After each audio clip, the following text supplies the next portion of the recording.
কুমিল্লার ১১টি সংসদীয় আসনে নিরঙ্কুশ বিজয় পেয়েছে আওয়ামী লীগ। আর নতুন মন্ত্রিসভায় অর্থ ও স্থানীয় সরকার মন্ত্রণালয়ে এখন কুমিল্লার প্রতিনিধি। অর্থমন্ত্রী আহম মোস্তফা কামালের জন্ম ১৯৪৭ সালের ১৫ জুন কুমিল্লা জেলার লালমাই উপজেলার দুতিয়াপুর গ্রামে। ১৯৯৬ সালে প্রথম নৌকা প্রতীক নিয়ে কুমিল্লা ৯ আসন থেকে এমপি নির্বাচিত হন তিনি। এরপর ২০০৮, ২০১৪ এবং সর্বশেষ একাদশ জাতীয় সংসদ নির্বাচনে কুমিল্লা ১০ নির্বাচনী এলাকা থেকে বিপুল ভোটের ব্যবধানে এমপি নির্বাচিত হন তিনি। মন্ত্রিত্ব পান দুইবার। এবার অর্থমন্ত্রীর দায়িত্ব পাওয়ায় কুমিল্লা ১০ নির্বাচনী এলাকার মানুষ তাদের অনুভূতির কথা জানালেন। আমার বিশ্বাস আমাদের নেতা অর্থমন্ত্রী হওয়ার কারণে বাংলাদেশের অর্থনীতি সচ্ছল হবে।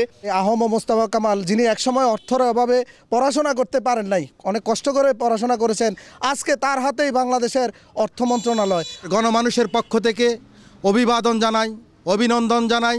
স্থানীয় সরকার মন্ত্রী মোহাম্মদ তাজুল ইসলাম লাকসাম উপজেলার গোমগাঁও গ্রামের মানুষ। ১৯৯৬ সালে প্রথম নৌকা প্রতীক নিয়ে কুমিল্লা ৮, লাকসাম মনোহরগঞ্জের সাংসদ নির্বাচিত হন তিনি। এরপর ২০০৮, ২০১৪ এবং সর্বশেষ একাদশ জাতীয় সংসদ নির্বাচনে কুমিল্লা ৯ আসন থেকে এমপি নির্বাচিত হন। এবারই প্রথম মন্ত্রিত্ব পান তিনি। স্থানীয় সরকার মন্ত্রণালয়ের দায়িত্ব দেয় প্রধানমন্ত্রীকে ধন্যবাদ জানান লাকসাম মনোহরগঞ্জের সাধারণ মানুষ। পূর্ণাঙ্গ মন্ত্রী পাই আমরা অত্যন্ত আনন্দিত এবং ওনার কাছে আমাদের চাওয়া আমাদের রাস্তাঘাট, স্কুল, কলেজ, ফুল, কালভার্ট এগুলো যাতে আরও অনেক উন্নতি হয়। মাননীয় প্রধানমন্ত্রীর কাছে কৃতজ্ঞতা প্রকাশ করছি যে আমাদেরকে আজকে উনি একটা সম্মানের দ্বারে পৌঁছিয়েছেন। লাকসাম প্রত্যেকটা দলের না, শুধু আওয়ামী লীগ বলি না, সকল দলের লোকের আমরা খুশি। সরকারের উন্নয়নের ধারা অব্যাহত রাখতে অগ্রণী ভূমিকা পালন করবেন এই দুই মন্ত্রী, এমন প্রত্যাশা তাদের জন্মভিটার মানুষদের।